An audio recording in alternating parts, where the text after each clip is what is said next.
Assalamualaikum warahmatullahi wabarakatuh.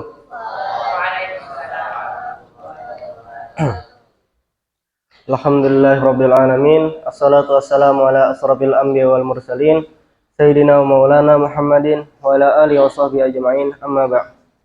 Segala puji bagi Allah yang mana telah melimpahkan rahmat dan taufiknya kepada kita semua. Salawat serta salam selalu tercurahkan kepada junjungan kita Nabi besar Nabi Muhammad SAW, yang mana atas perjuangan beliau, cucur keringat beliau, sehingga kita dapat merasakan manisnya Islam dan nikmatnya iman hingga saat ini. Berdirinya saya di sini ingin menyampaikan kultum yang mungkin singkat, tapi insya Allah bermanfaat bagi kita semua, bertemakan malu itu cerminan iman. Sebelum saya memulai kultumnya, saya ingin bercerita terlebih dahulu.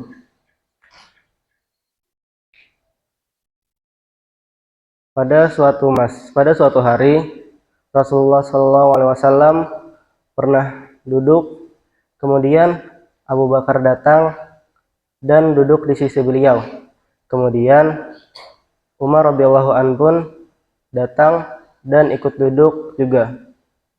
Kemudian Utsman radhiyallahu anhu pun datang juga, dan saat itu Rasulullah SAW pun langsung merapikan pakaian beliau.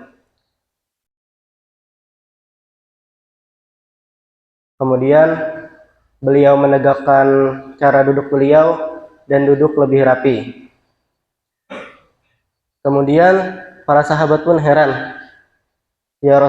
Kemudian bertanya, "Ya Rasulullah, mengapa engkau tidak melakukannya kepada Abu Bakar dan Umar?"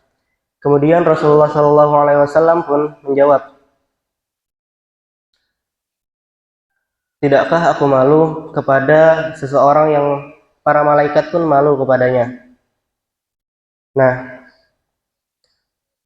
hadis riwayat Muslim. Nah, dari cerita itu, apa hikmah yang dapat kita petik dari cerita tadi?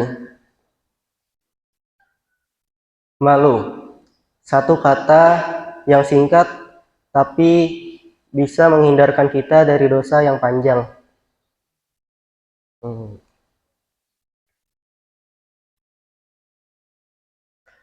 Namun hari ini malu seperti barang yang langka dan hampir punah. Padahal Rasulullah SAW bersabda, "Al-haya'u minal iman." Malu itu sebagian daripada iman. Hadis riwayat Bukhari dan Muslim. Seperti cerita yang kita dengar tadi, malaikat aja malu kepada Umar radhiyallahu an.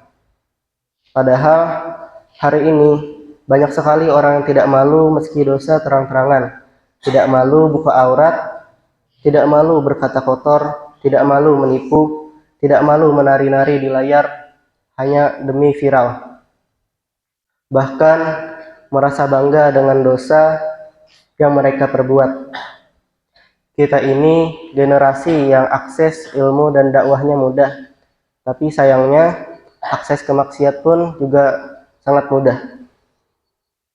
Malu kini ditukar dengan popularitas, akhlak ditukar dengan viewers, dan iman dikorbankan demi hiburan semata. Malu itu pagar di tengah malam yang gelap, yang membuat kita berhenti atau terhenti sebelum kita terjatuh. Namun ketika pagar itu hilang, kita bisa jadi terjatuh tanpa sadar. Maka rawatlah rasa malu itu, bersihkan cerminnya. Marilah kita jaga rasa malu, karena orang yang masih punya malu adalah orang yang disayang Allah Subhanahu wa taala. Semoga Allah menjaga kita dari kemaksiatan. Amin amin ya Allah ya rabbal alamin. Sekian yang dapat saya sampaikan, semoga yang sedikit ini bermanfaat. Wabillahi taufik wal hidayah wal inayah. Wassalamualaikum warahmatullahi wabarakatuh.